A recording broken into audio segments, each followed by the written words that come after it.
Let's see how to remove background Photoshop iPad. In the first step, open Settings.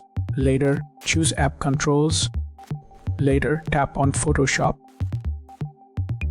In the next step, launch Photoshop on iPad. Now, tap on the picture to modify. Later, open the Layers section. In the next step, tap the Selection option. Later, pick Subject Detection.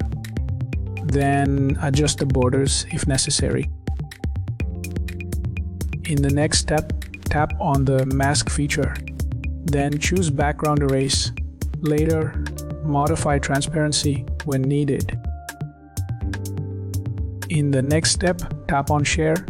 Now pick the file type. Later, store in your chosen location. You are good to go.